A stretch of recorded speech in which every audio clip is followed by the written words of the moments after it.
This is ITV News at 10 with Gamal Bambala. Good evening. For so long, so many questions have lingered about the paedophile Jeffrey Epstein and the high-profile figures who spent years in his orbit. With the release of more than 3 million pages of files, possibly the last, the search for answers within them is intensifying. It will take some time to sift through them all.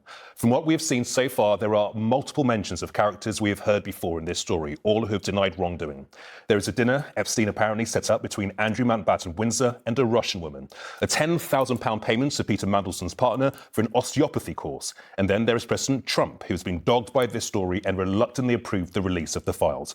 There are many unverified allegations about him in them. Whether there is anything truly damaging remains to be seen. Once again, Donald Trump's presidency is being dominated not by his policies in the White House, but what he did many years ago with Jeffrey Epstein. Today, a fresh tranche of millions of new documents were released by the Department of Justice.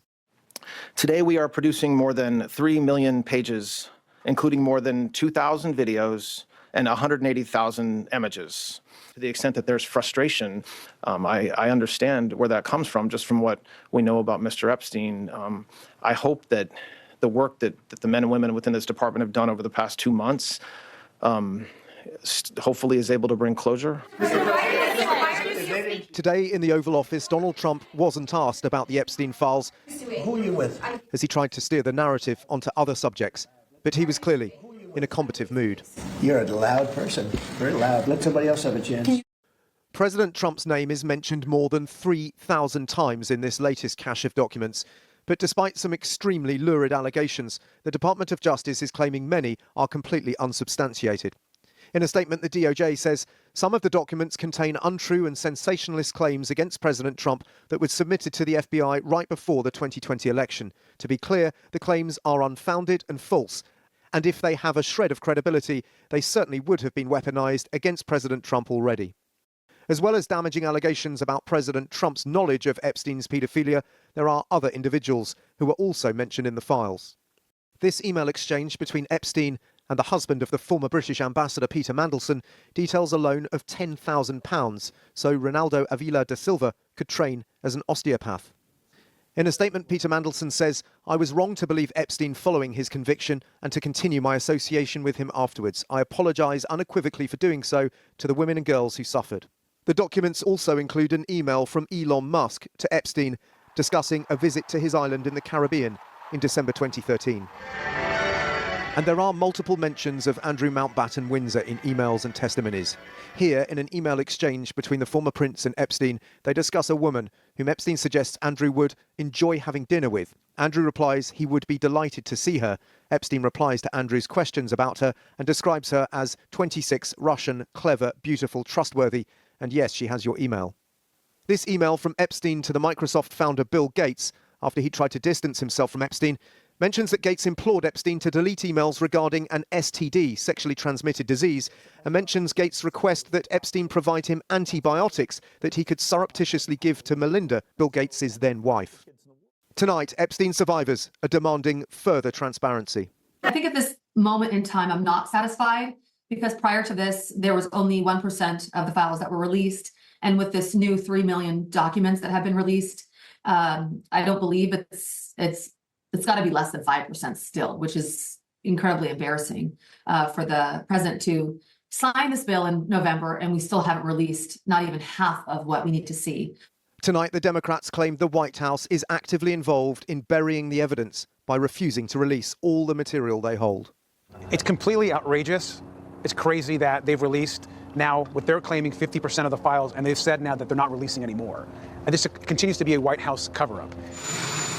Despite Donald Trump's best efforts to deflect attention, this is a scandal which simply will not go away, a crisis embroiling not just his administration, but also dozens of public figures around the world.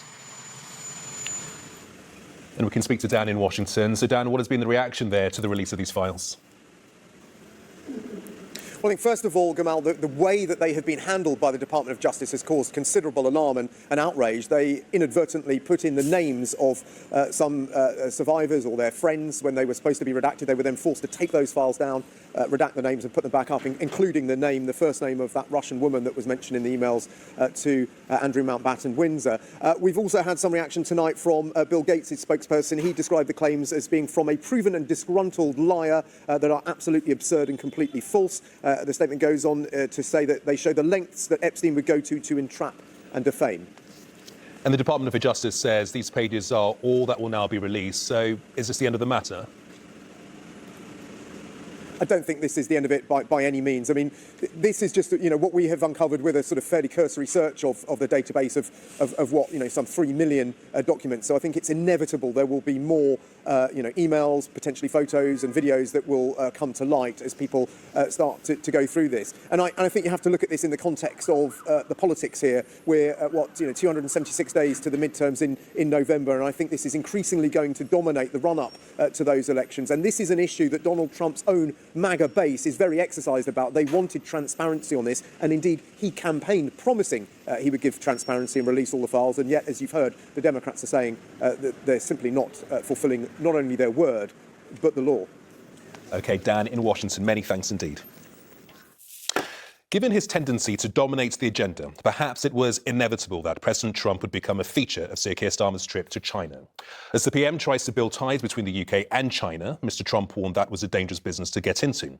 Sir Keir didn't seem too concerned about that when he spoke to Carl. Instead, he was counting what he sees as the wins from his visits. The Prime Minister arrived in Shanghai with news that he had persuaded the Chinese to lift their sanctions on a number of MPs and Lords who'd been critical of the regime here. And when we spoke, he said he hoped the Chinese president would now come to the UK next year. I raised it on this visit, and the response from the Chinese is that the restrictions no longer apply. As for President Xi coming to the UK, we are hosting the G20 meeting in 2027. China is a G20 country, and I do hope that he's able to attend. He also said a cut to tariffs on British whisky would come into effect on Monday. It's all part of a trip the Prime Minister believes has gone well, although Donald Trump takes a different view. Listen to his answer to this question. Mr. President, what do you think about the UK getting into business with China? Keir Starmer is in Beijing. Well, it's very dangerous for them to do that, and it's even more dangerous, I think, for Canada to get into business with China.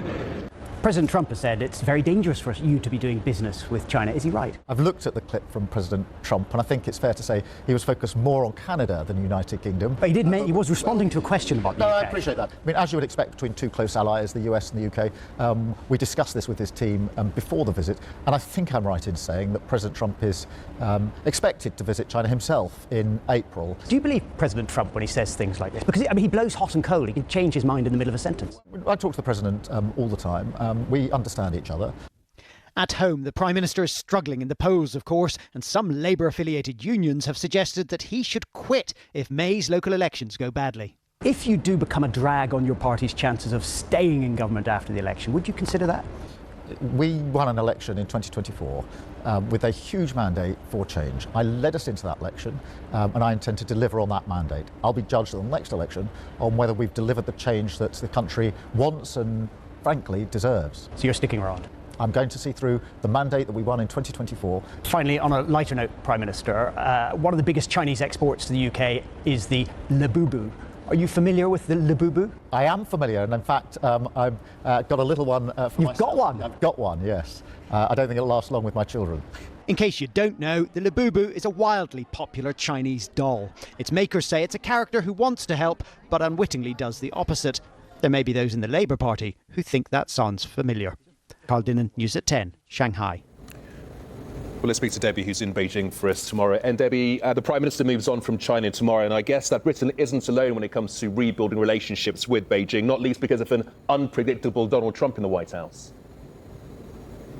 No, we are not, Gamal, and it is to some extent because of Donald Trump's trade tariffs and the market uncertainty and economic hurt that they have created that have made the British Prime Minister and others seek to bolster their ties with the world's second largest economy. Spain, France, Ireland, Canada, they've all been here making deals of their own in recent weeks and months, and the German Chancellor is coming to Beijing at the end of February. So the contrast being painted here that is while the US President has been spending his January attacking Venezuela, talking up his claims on Greenland and threatening military action against Iran, the Chinese president has been here greeting guests at the Great Hall of the People and presenting himself as a more stable and predictable superpower.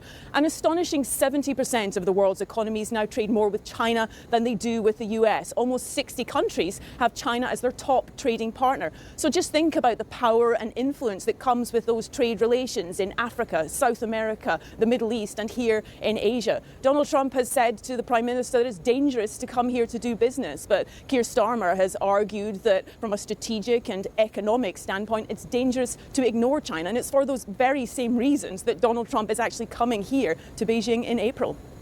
OK, Debbie in Beijing, many thanks indeed.